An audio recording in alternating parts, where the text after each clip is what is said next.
And I'm actually going to start today's episode with a question for you who are listening or watching. What is your favorite Afghan dish? Hey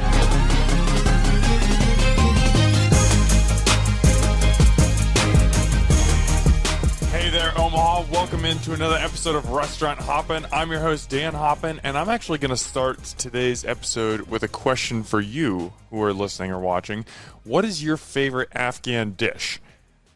Now, if you have no idea how to answer that question, if you haven't had Afghan cuisine, I don't blame you, because there aren't a lot of places in Omaha that are serving it. But fortunately, we have places like Shaheen's Afghan Cuisine. They are serving it. They're introducing us to just this bounty of delicious, amazing food.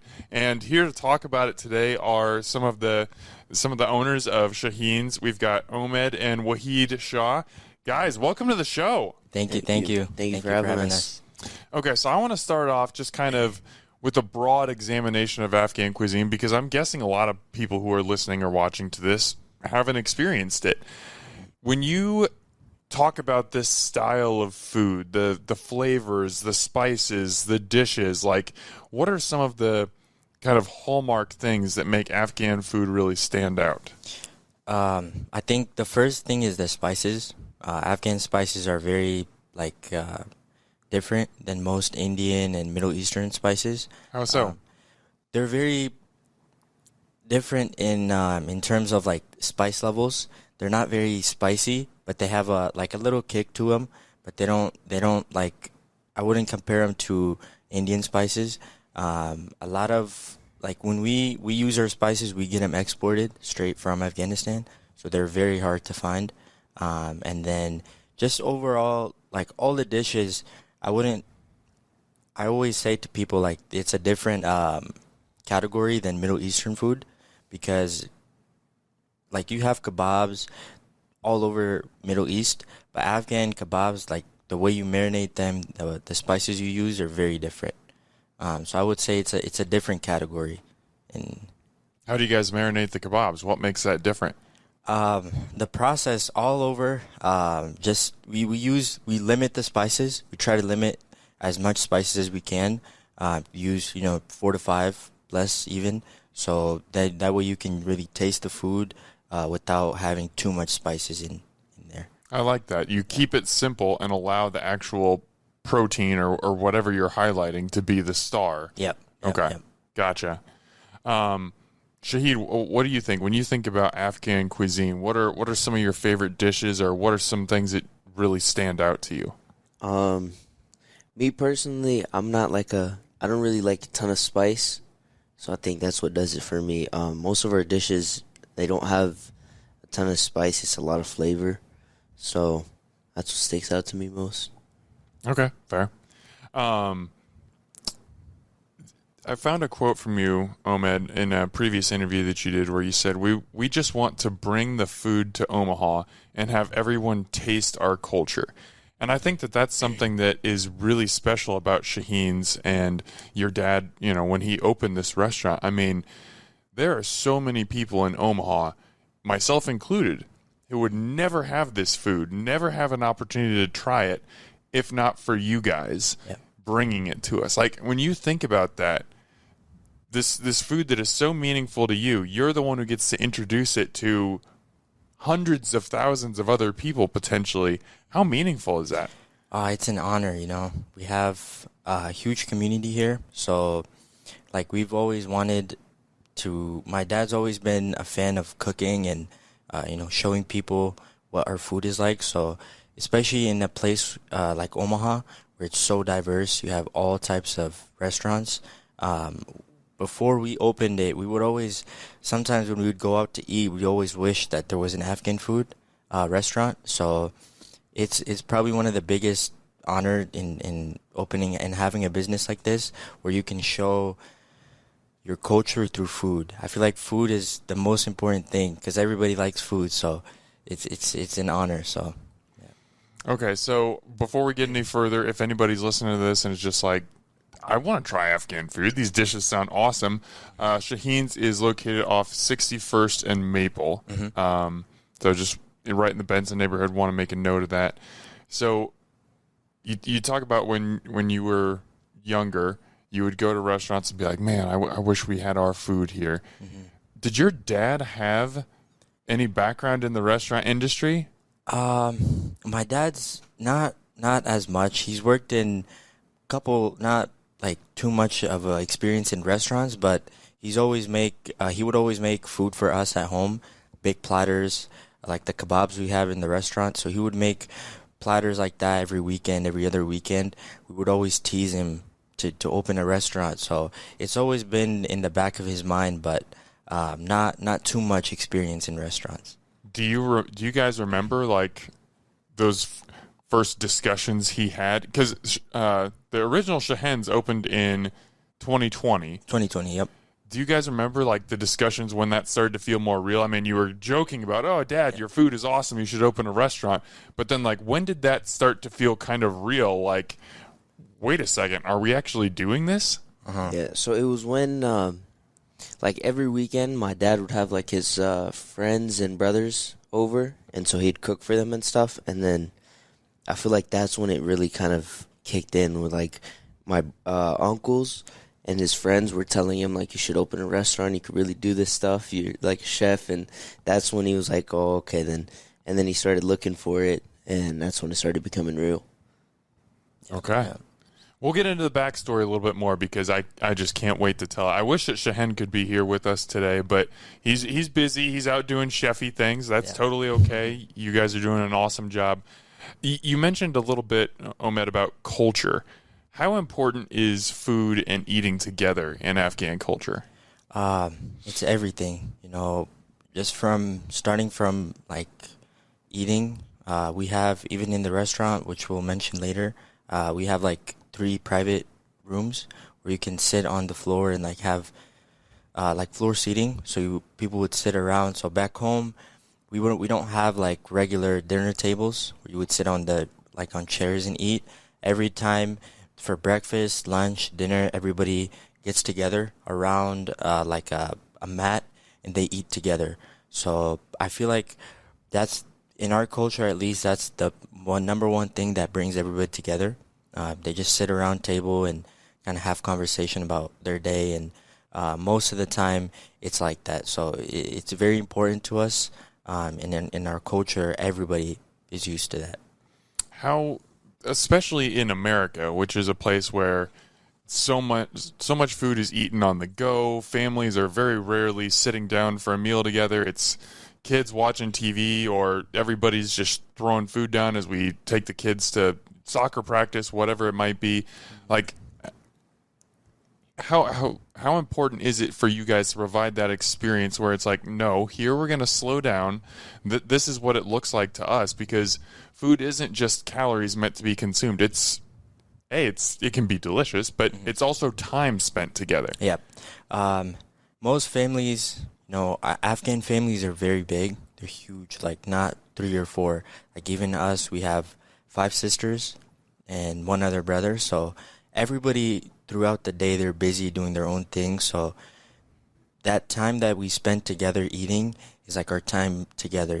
Everybody has conversations and what everybody's doing. So especially it's good for people that have a busy life like that to kind of just get together and catch up on everything. Dinner is kind of like the time to reset. Yes.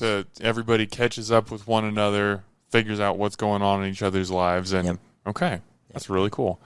Okay, I want to talk about a couple of the staple menu items. And this is just a couple things that you guys have on the menu at Shaheen's. But the first one, and if I pronounce any of these wrong, please correct me. Yes. Kabuli Palau.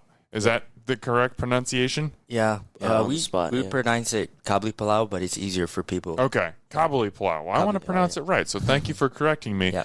But when I came in this past time, I asked you, I was thinking about trying a couple dishes, and that was one of them, and you were like, yes, get that one. That's like our national dish. First of all, just describe for the listeners what it is, and then what is it about that dish that, like, when you think of Afghan cuisine, that's the one that comes up first. So in that one, we serve, it's whole lamb shanks, and they're slow cooked, so it's very tender. And then it's served with buttery rice, and then topped with caramelized raisins and carrots. So It's Waheed's favorite dish. yeah, it's my favorite. I don't blame you, man. I mean, I've had some good stuff at Shaheen's, but when I had that, I was like, oh shoot, I think I've got like it's gonna be hard to come here and not get this now. For the past 6 years we've been open, I think I've had it like my lunch break every day. Yeah, the past 6 years. So Okay, I give you a lot of credit because it's a huge plate of food. Like I came in with a friend and we ate for like 15 minutes or something, and I looked down at my plate and I was like, I've eaten a good chunk of this. If they just served me what I have left, I would have been happy with this portion size. So the fact that you're eating that for lunch every day, good on you, man. You are, I mean, you're a good sized guy, but wow, that's impressive. it's bulking season, isn't it? It's bulking season, yeah, exactly. But yeah, I mean that lamb was just like fall apart tender. That's like you poke that with a spork and it's ready. Oh, It was like, how is that meal prepared? How do you get the lamb that tender? The lamb is cooked in it takes about the whole dish preparing. It takes about an hour and a half, 2 hours to make. So the lamb is cooked with the rice. So that's how you get the buttery kind of sticky rice from the lamb broth. But the lamb is cooked in a slow heat for a long time. That's how you get it very tender. But overall, like when you think about Afghan, anybody that knows Afghan food, if you think about Afghan food, that's the first thing that comes to their mind. It's very popular, not too sweet, not sour at all. But even people that don't like people that don't like spicy food, they love that. So it takes a long time to prepare. It's a very unique dish in our menu, so that's why we keep it number one on there. And the thing that I love about it, it's like the frosting on top of the cake is the caramelized carrots and the raisins. And I can't tell you how many people on my social media posts commented like, "What's with the raisins? I don't like raisins. Get the raisins out of here." I'm not a huge fan of raisins myself, but I was like, that's what's on the dish traditionally. I want to try it.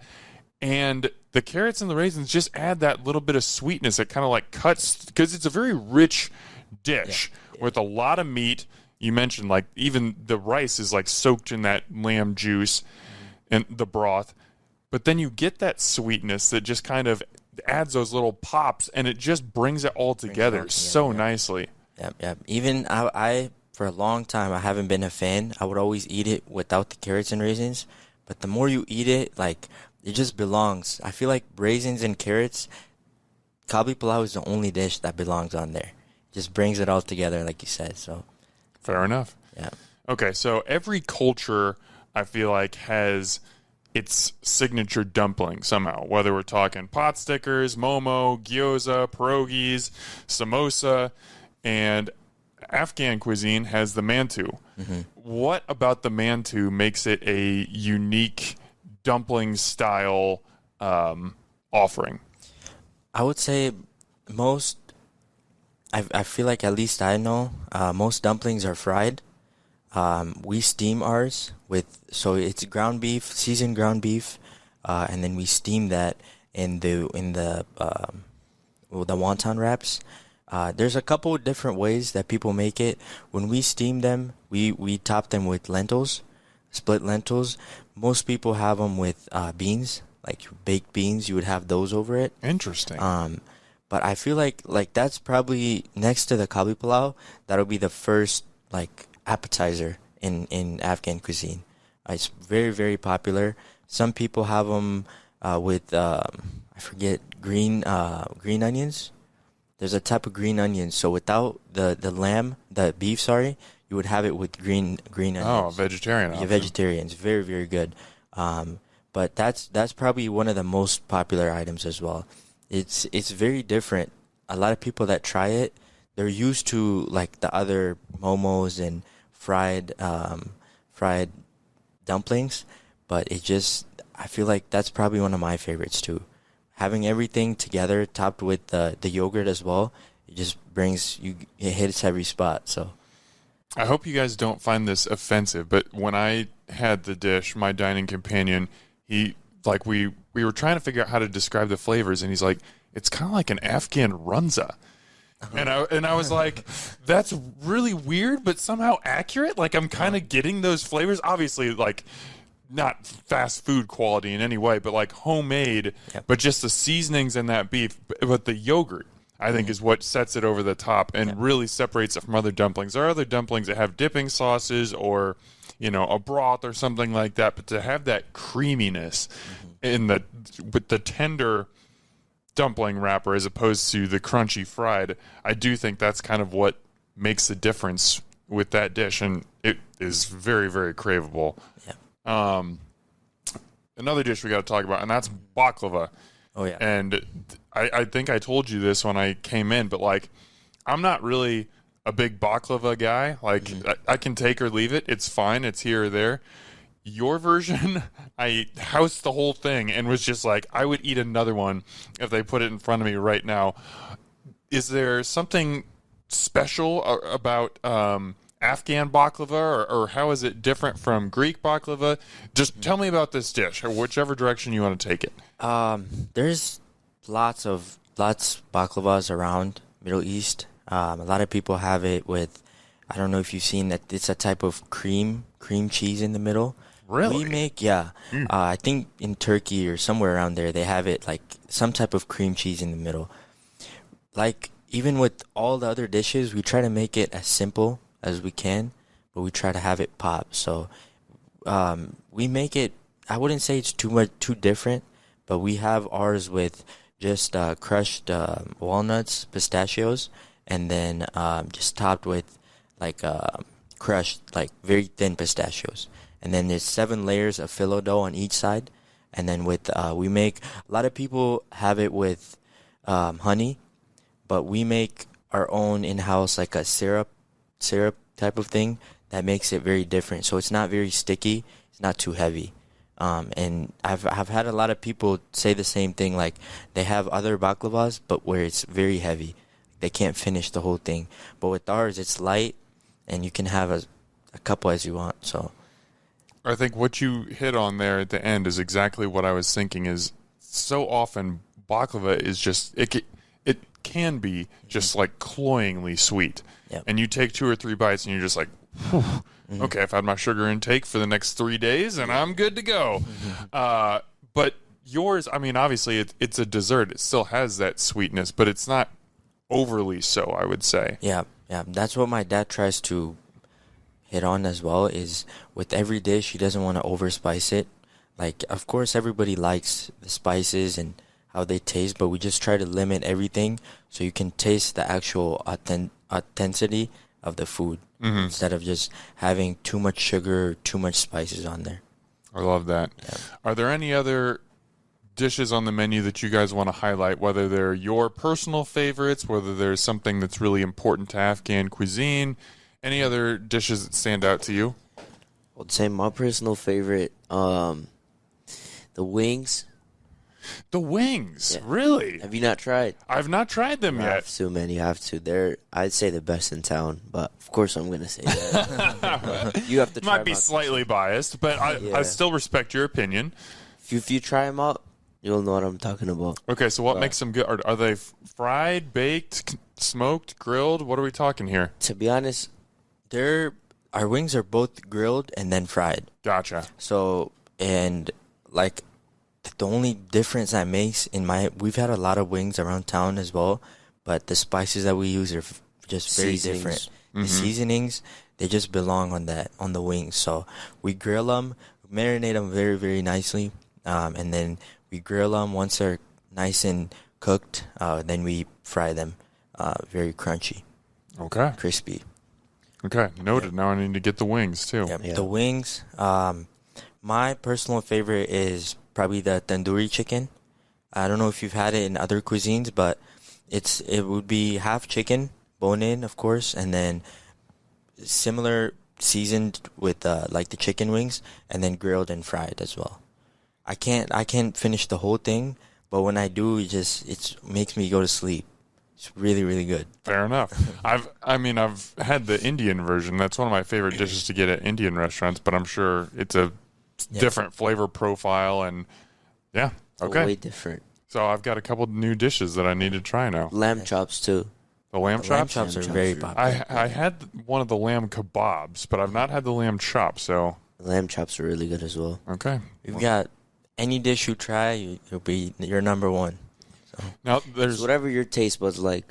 Fair If enough. you like chicken, we have dishes chicken that you'll like. If you like lamb, we have lamb dishes that you'll like. So Now, there's one other dish that I've heard about several times. People have told me about, and I haven't had the opportunity to have it yet, but that's roche. Uh-huh.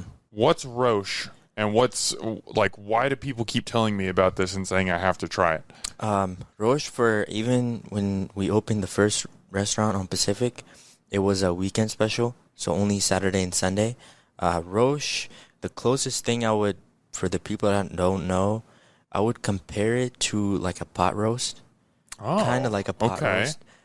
So it would be like bigger chunks of lamb, potatoes, onions, bunch of spices, and we slow cook that for about 4 to 6 hours.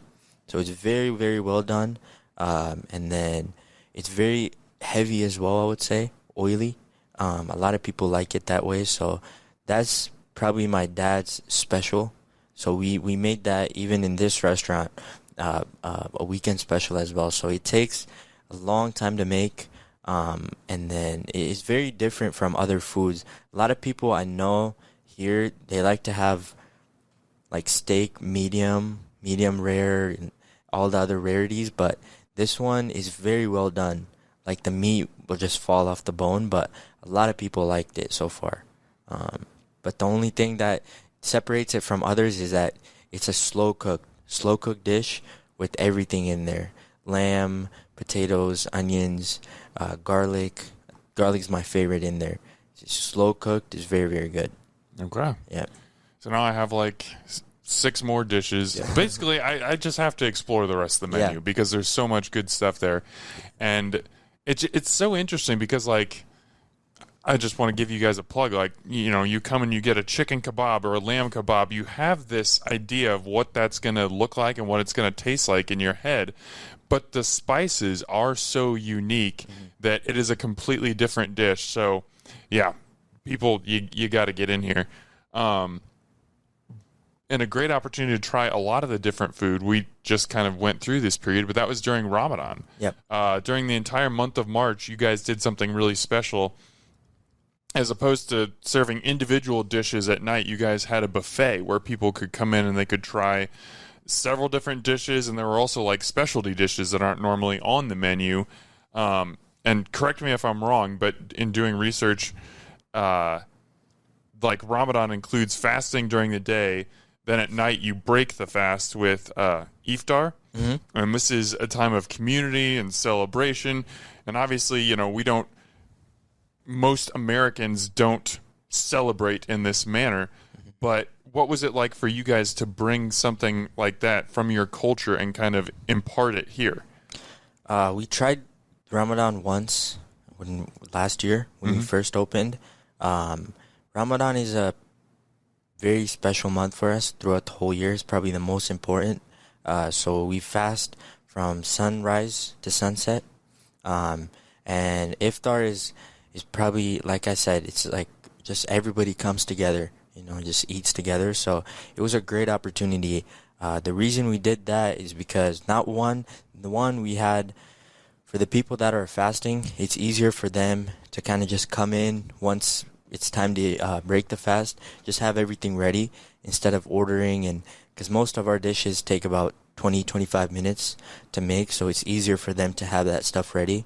And it's also a good opportunity for people that haven't had the food yet to come in and try a little bit of everything. Every day we just went through the menu, just had 2 appetizers, 4 to 5 main courses, and 2 specials. So we just went through the menu and had different dishes every day. It's a really, really good opportunity. How fun was that for you guys to share your food and share your customs and your culture in a completely different manner than most people would expect in a restaurant? We loved it, man. Every day people would come in and they would see like, so the Ramadan times changed like halfway through. So it was around 6 o'clock first, and then 7. So when the people would come in and they would see like these groups just waiting to get food, and as soon as the time hits, everybody rushes to the table. They're like, that's so new to them, but yeah, everybody loved it. It was special for us.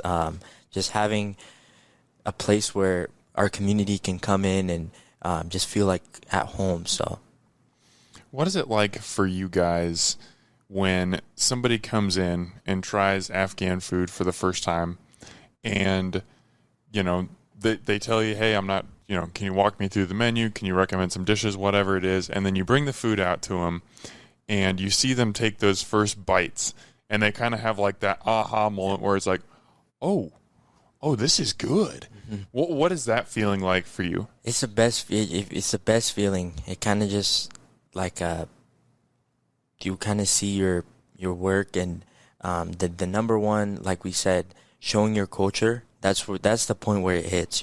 When people try your food and they've experienced the new spices and taste, it makes us feel like we're doing the right thing. So, and every single day, we bring out the mantu, the Kabuli Palau.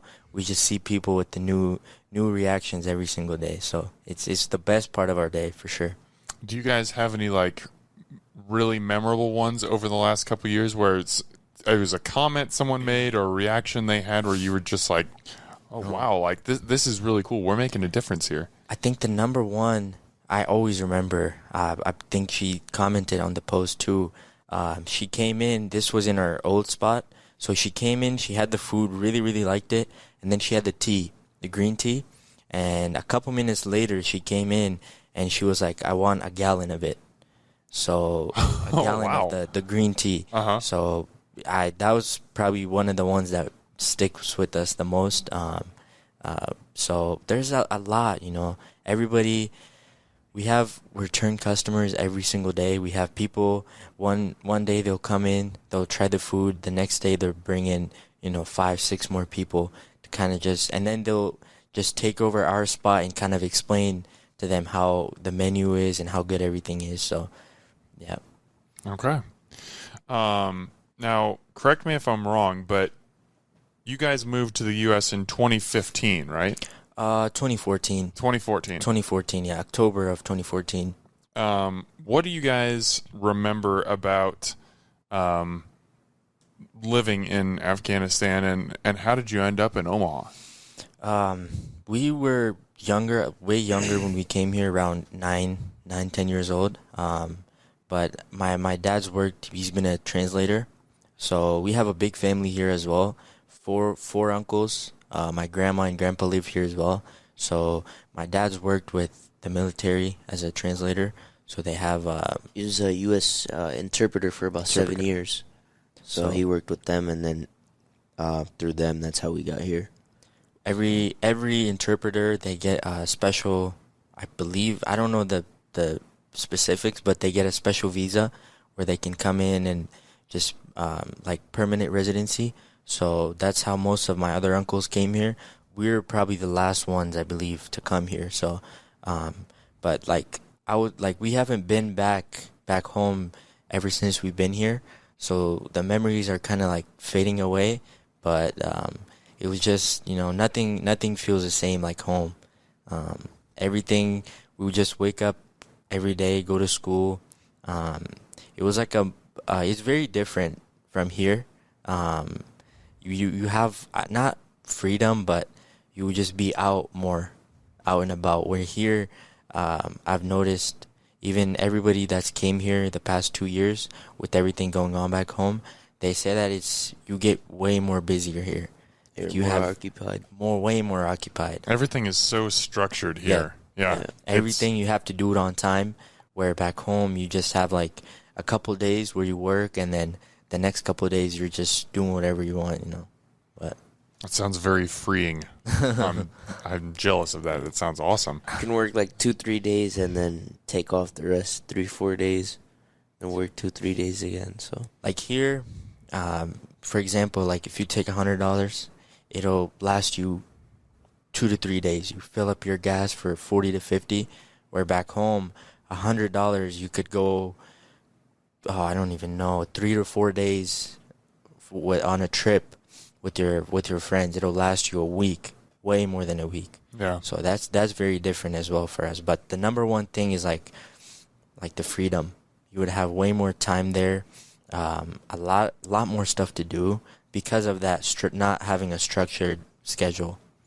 Well, I think that kind of plays into, what we were talking about with how different meal times and especially dinner time is here, because normally, you're working from 9 to 5, whatever it might be. Maybe you're staying late. Then kids have practice, kids have band, whatever it might be. You're constantly running around doing things, and it almost feels like you almost feel guilty slowing down sometimes. Yeah.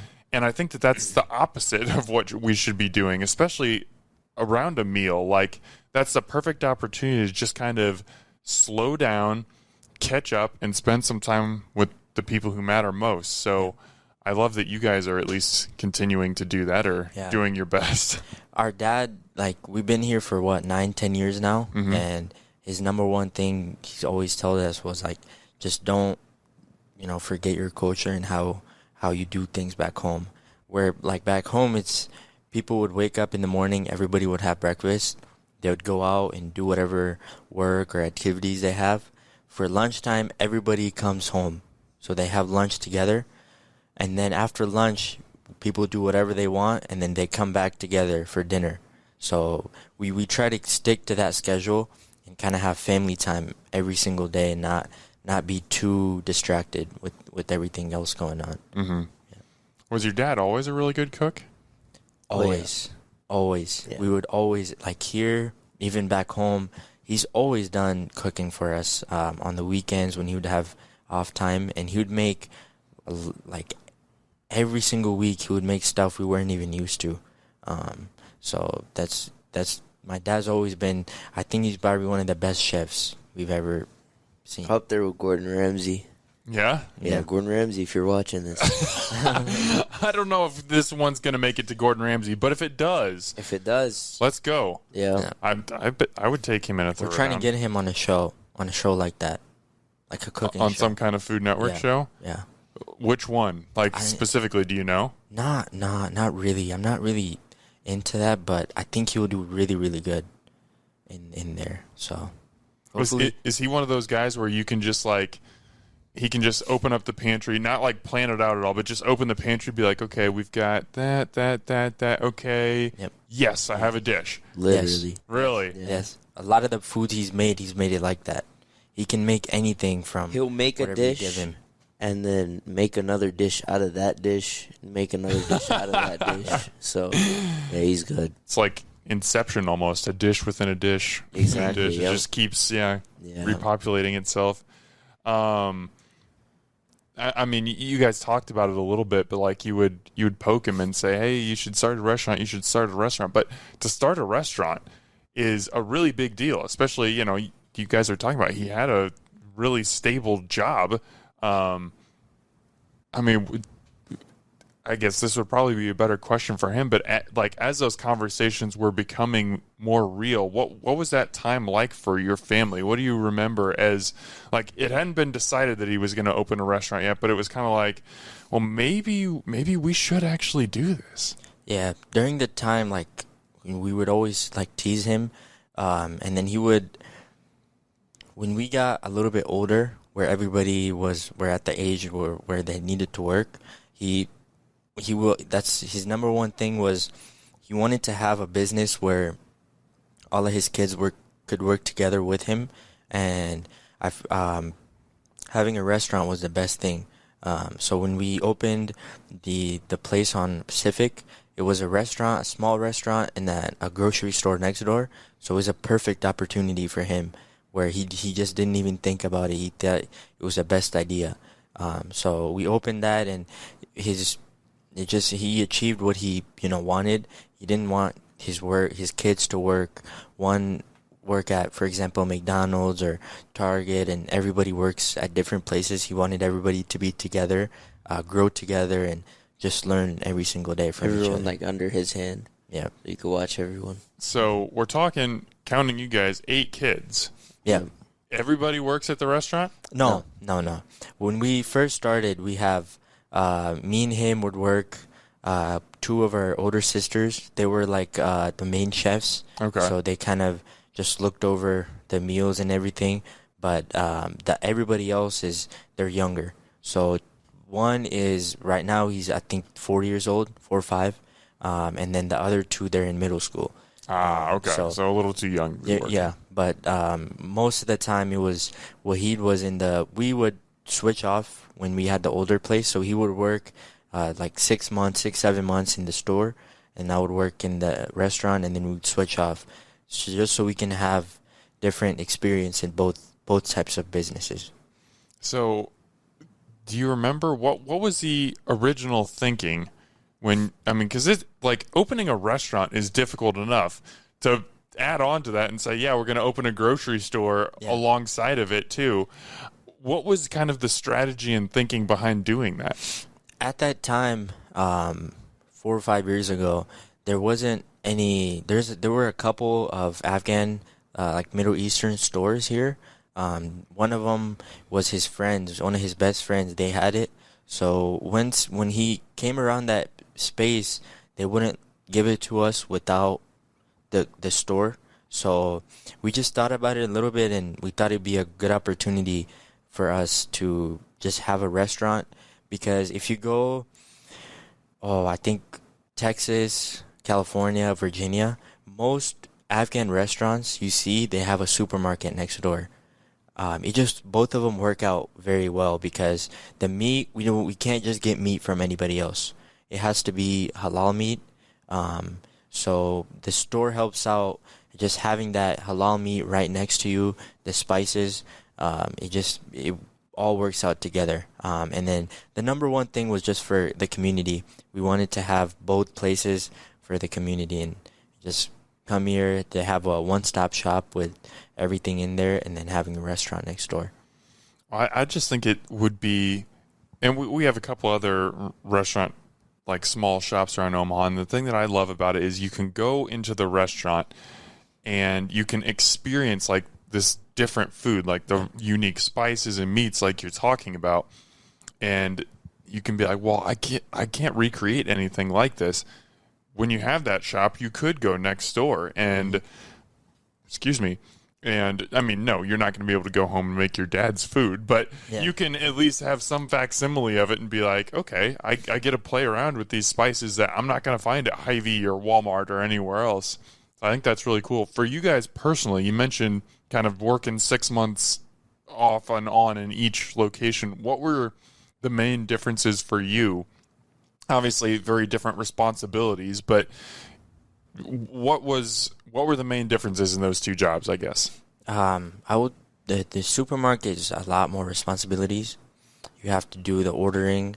Of course, like having a small business, you don't have the same structure of ordering. You would do just everything like manually almost, just go through the store and order stuff like that. But the responsibilities in the store were a little bit more. But I feel like for me, in the restaurant, customer service is way more important compared to a store, because when people come in, they're eating actual food that you make. So they're putting trust in you to have the right type of food that they eat. Whereas the supermarket, they just come in and they get whatever they want and do whatever they want with them at home. So that was, for me, that's probably the most important. What about you, Waheed? What was most important for me again? Well, just like, what were the main differences in those two jobs? How did those responsibilities differ? I would say the same thing. There's like, you have 1,000 things you have to worry about in a grocery store, whether it's in a restaurant you have like 100. But then again, it kind of evens out when he says like customer service is more important. So even though you have a lot more problems like in the grocery store and things to solve, that customer service is like one of the biggest things in the restaurant, because people are coming in and they're putting trust in you for their food and stuff. So what were those first couple months, especially in the restaurant, like? Because, kind of like we talked about, you guys are the show for Afghan food. So when people are coming in, they're experiencing it for the first time ever. Were Omahans like quick to embrace it? Was it kind of more of a slow burn where people had to try it and then get word of mouth going? What were those first couple of months like? It was halfly like word of mouth, but I do remember like a lot of people would talk to me about there was a restaurant here about 30 years ago, I think, in downtown. It was an Afghan restaurant, and everybody liked that. So when they would see our name being an Afghan restaurant, they would just come in through that. But like the first couple of months, especially the time that we opened, we opened a week after COVID. So when the COVID restrictions hit, that's when we opened. So it was very slow. Yeah, quarantine time. So it was slower, but it got gradually better as we went on. How I was going to ask how frustrating, but probably the better adjective is scary. Yeah. What was that for you guys? I mean, you talked about opening a restaurant for quite some time. You finally you put in all that work, you finally open it, and then bam, COVID hits, and immediately it's all just submarined. What was that time like for your family? What kind of discussions did you guys have? It was a little bit of everything, just overwhelming, because we didn't even experience a week or two of actual business growth. So my dad's worked in a couple businesses before that, so he would always like just talk to us and say just do our best, but at that point we couldn't really do anything. It was just a little scary and overwhelming with all the restrictions going on. So we just went through it, man. It was a hard time, but as we went on, we would see more growth and just try as much as we can. So I think I was too young to realize whether it feels a good thing or a bad thing.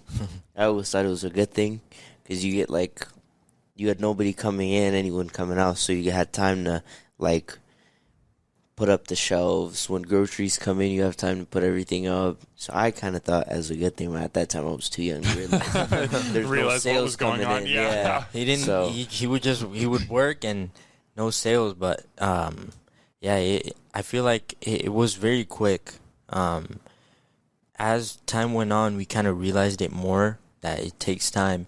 Of course, in a business, like in a regular time, it takes a year and a half or two to actually see growth. Most people don't even, I would say, make profit in the first year, but that year it was very different for us. I've talked to a couple other business owners, and they even closed it during the first year. So just making it through that time was probably the most important thing for us in the business.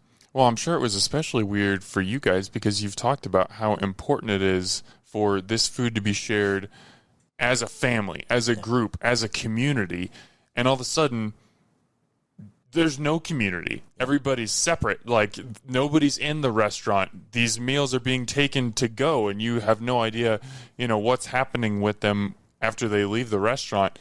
I can only imagine you're just like, you have this vision for exactly what the restaurant is supposed to be, and within 2 or 3 weeks, it's just completely ripped apart. Yeah.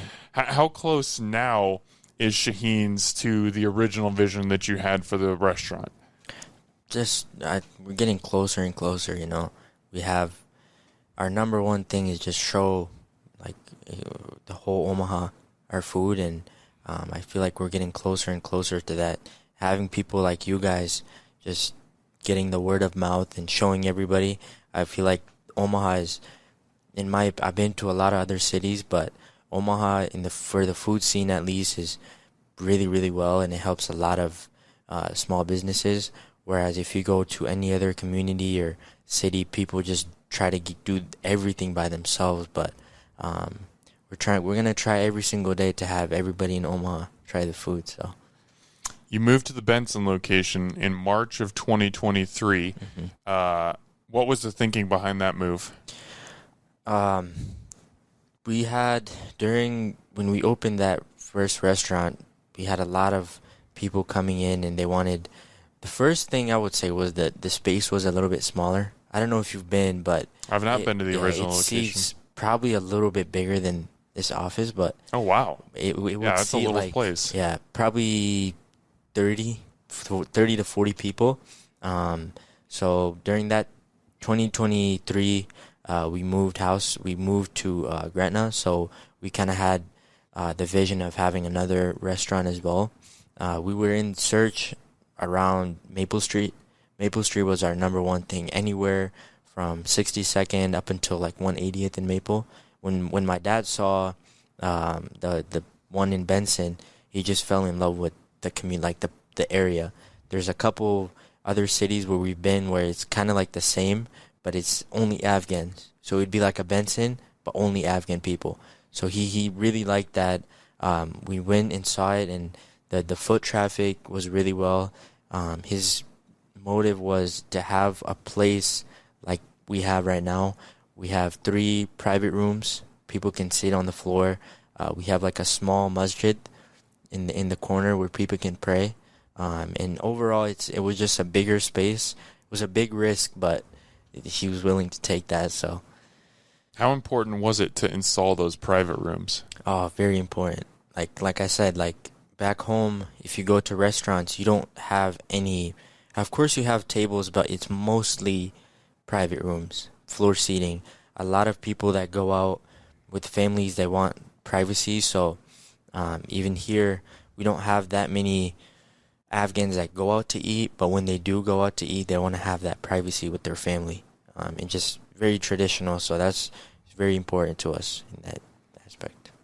What did you learn in designing and opening the first restaurant that you feel like helped you better open the second one? Just having like my dad was, he just wanted to have, his number one thing was just to have a place where people walk in and they'd be reminded of home. So the first restaurant, it was very small. We didn't have any room to do anything in there.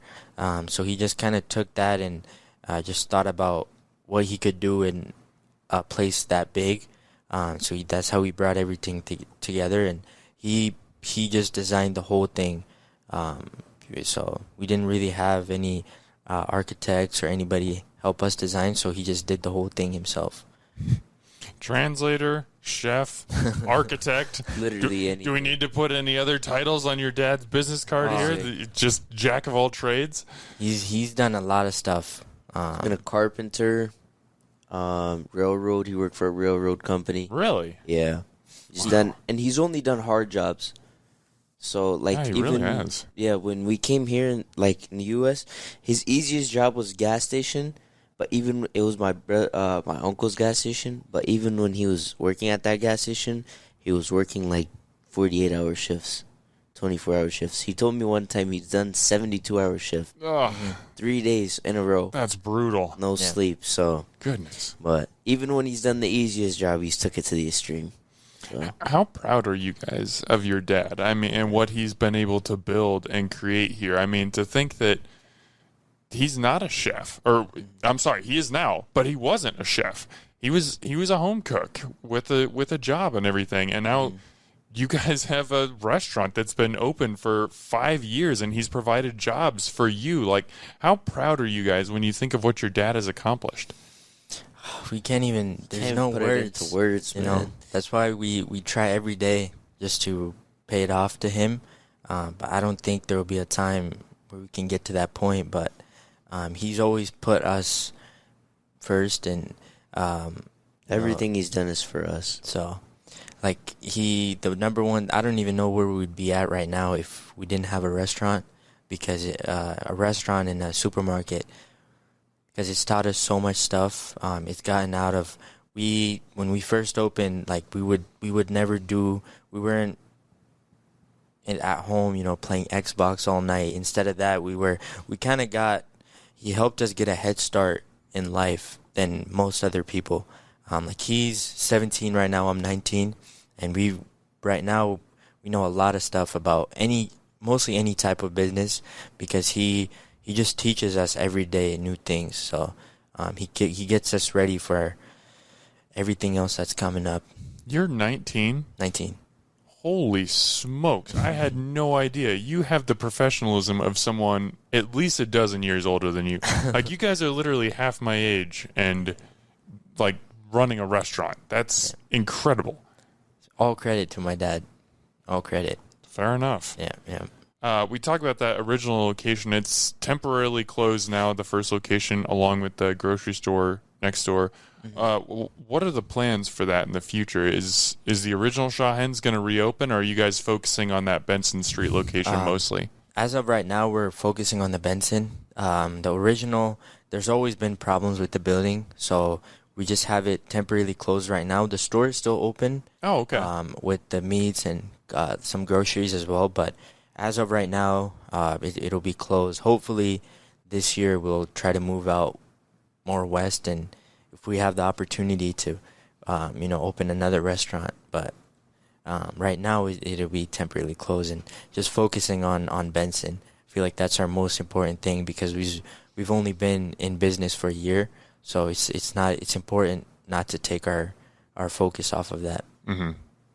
All right, before we get out of here, I got two more questions I want to ask you guys that I ask just about everybody that comes on the show. Mm-hmm. The first one is this. What is one thing about working in the restaurant industry or just the restaurant industry in general that you feel most of your guests don't understand, but you wish they did understand? What goes on back in the kitchen? That's what I'd say. Okay, tell me. What goes on back in the kitchen? Like, this is your chance. Tell us. A lot, man. You customers, you guys gotta work together, What does that mean? I feel like it's hard to explain, but there's a lot that goes on back in the kitchen. No more explaining? Apparently not. No. This is your opportunity, man. You gotta be there to understand. I can't put I feel like what he's trying to say is, like, we don't really see a lot of this because people, they see how hard we work, and when we tell them that it'll take 25, 30 minutes for food, usually you don't see that in restaurants, but when the food comes out, it's like smoking hot and very fresh, so they feel like they know why it takes that long. So in having that and like the presentation we have for the food, then my dad always says that anything that comes out the door for customers has to be something that you make for your home. So everything that comes out, we try very hard on it, and I think that's what he's trying to say is a lot of people, not saying in our restaurant, but there'll be I've seen in others, they get upset on how long the food takes or, anything like that. But everything we work on, every single dish, we make it like it's our first and last in the kitchen. But for me, for me, it would be like, it's a hard question. It is a hard question. It's a thought-provoking question. Yeah. I get a lot of different answers when I ask this.